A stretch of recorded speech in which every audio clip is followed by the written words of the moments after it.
During break, I sarcastically said to Professor and said, you have generated so much money, 136 million, 2.25 million euros. But you are not Gambians. No, it's important, it's very serious. He laughed, but he understood what I meant. Yes, they are not Gambians, because they have no say in the management of the affairs of this republic.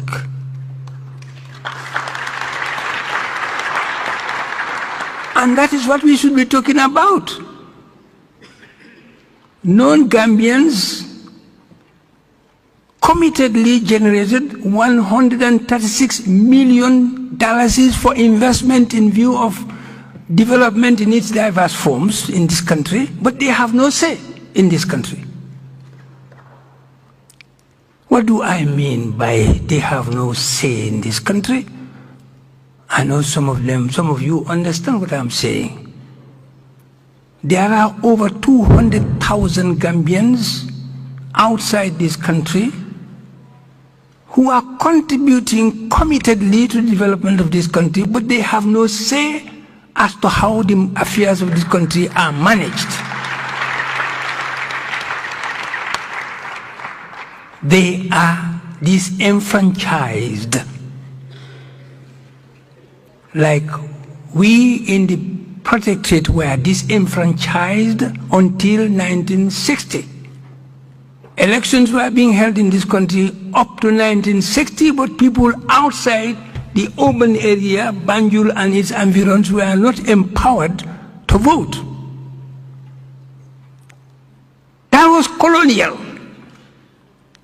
But the same thing is being repeated in a republic where we are all equal, according to our fundamental law. But that equality is not giving any practical expression. And we are all quiet about that. But we are happy when these diasporans send us $136 million, we clap. But we forget that these are people who have no say in the affairs of this republic.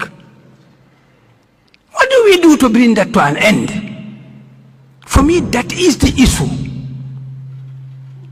I can say 1,000 things about DDF. In fact, I have noted something I'm going to discuss with them with regard to what can be done with the DDF. But I'm not going to talk about that here.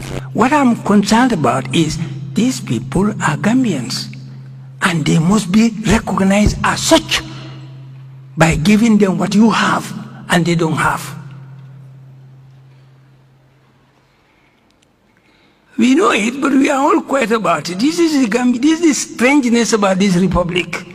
We see something fundamentally wrong. We all know it, and we fold our hands. We say nothing about it. As long as it does not affect us directly, we are not concerned.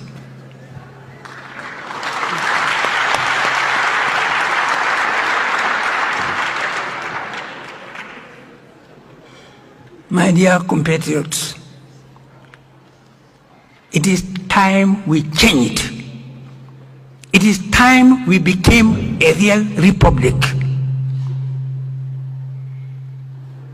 We should stop being republic in name. We should be a republic in practice and in deed. These people have a right to vote in this country. The law says, every Gambian, section 26 of our constitution is very clear. Every Gambian of age has a right to vote and to be voted for.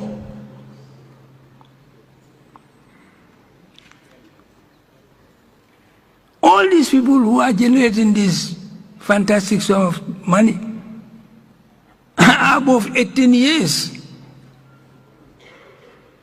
So why are we not allowing them to vote? And they are doing more than what some of us here are doing for this country. Even though we have a right to say who should be our president, who should be our member of parliament, who should be this, who should be that. But they don't have. And yet, they are still very committed to work hard to see that this country is free from poverty, is free from ignorance, is free from injustices. But that injustice is being meted on them.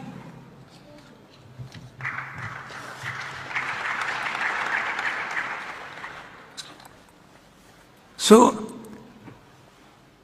they are asking for changes which are very simple. Section 71, subsection 2. If you have a dual citizenship, you cannot be employed as a minister. Okay, fine.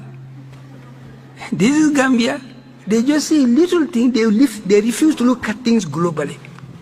Do you want to tell me that there are not Gambians who are working in the system in the Gambia, either as civil servants or as security agents, who have dual citizenship? I know somebody who had worked in the security service, he had dual citizenship. The issue of dual is boiling down to one thing: security. Avoiding you have dual allegiance. But what about a security person who has dual citizenship and is working in that sector? No question about that. And even an ordinary civil servant who is working in the civil service and has dual citizenship, you are not worried about that? What difference does it make with a minister? What difference does it make?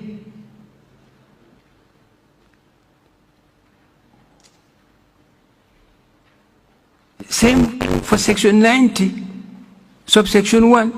Same, dual citizenship. You cannot be a member of National Assembly. But when I bring $1 million, it's 2.2 million euros. No qualms are raised about me not being a Gambian in that respect.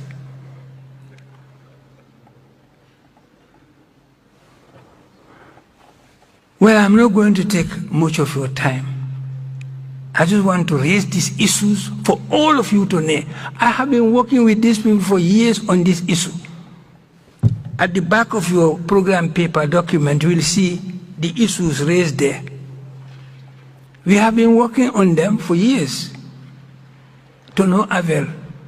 But there will be, there has to be, because that's what the law says.